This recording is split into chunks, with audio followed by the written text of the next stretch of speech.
They call me Jenny. And what I'm about to share isn't just a story. It's a warning. Ready? Let's begin. I used to think my family was boring. The kind of boring that felt safe, predictable. Turns out, predictable is only safe until the day it isn't. Because last Monday, I came home from school to find dinner already on the table. And my mom was missing. By the time I found her, she was on a silver platter. The bus hissed to a stop in front of our immaculate lawn. The Bermuda grass trimmed to exactly 2 inches. The air smelled faintly of fertilizer and distant chimney smoke. I waved at the driver, turned toward our pristine, symmetrical house, and tried not to think about the mountain of homework waiting upstairs. Inside, the rules of our home were as strict as scripture. Shoes off at the door. Dinner at 6 sharp. Lights out by 11. But today it smelled different.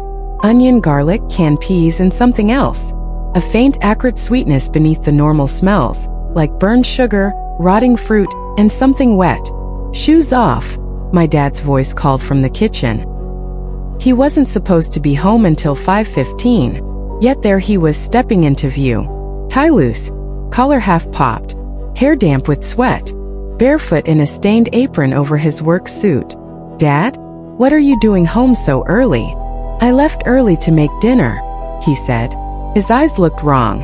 Not wild, not angry, just detached in a way that made the air between us feel cold.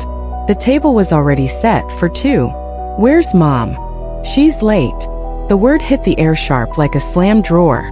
I sat across from him staring at the feast, if you could call it that. Lumpy mashed potatoes topped with a cold stick of butter, shriveled peas, and the main course, chunks of meat in every state of cooking, some charred black, others slick and bloody. Thick, dark gravy glistened over the flesh like motor oil. What is this? I asked. Freshly butchered meat. Grass-fed. None of that processed crap.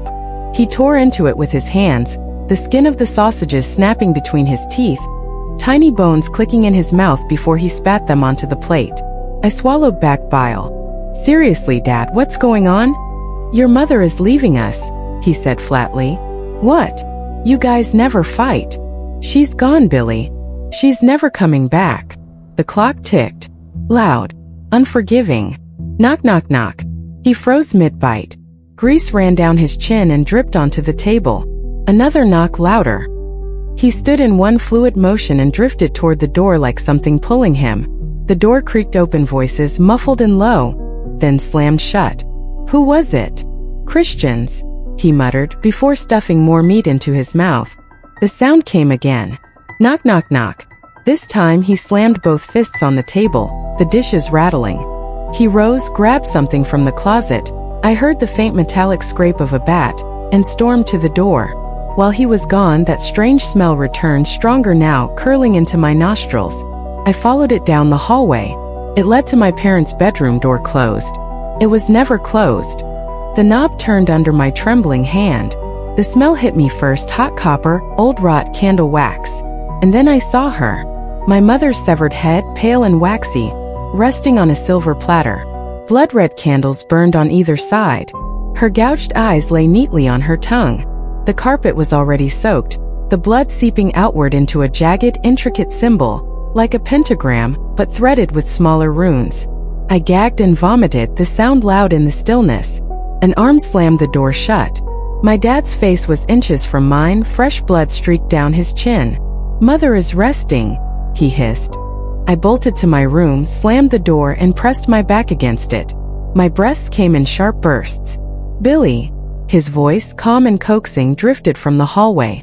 Come out here and have a chat with Dad. My throat locked. I couldn't speak. How about a game of catch? Maybe with the bat. Smash. The door splintered inward. Shards of wood rained over me. I screamed, the sound tearing at my throat. The bat came down again and again until a hand clamped into my hair, yanking me upward.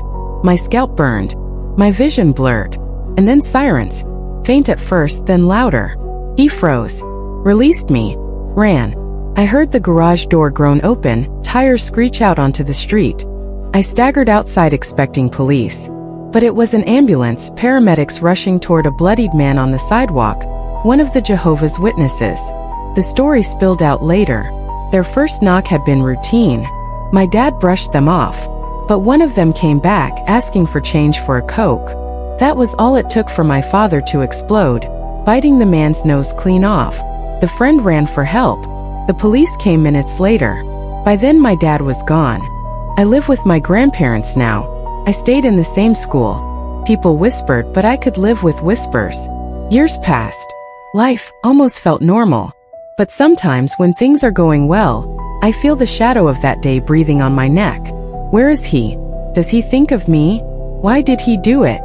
The ritual. The symbols. He wasn't religious, was he? I've been searching the occult underground for years, looking for answers. Tonight I think I'll get them.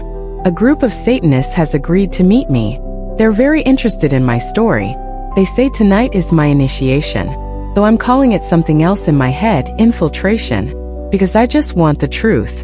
And if that truth means seeing my dad again, I'm ready. If you enjoyed the story, don't forget to like, share, and subscribe for more chilling horror tales. Your support keeps the darkness alive.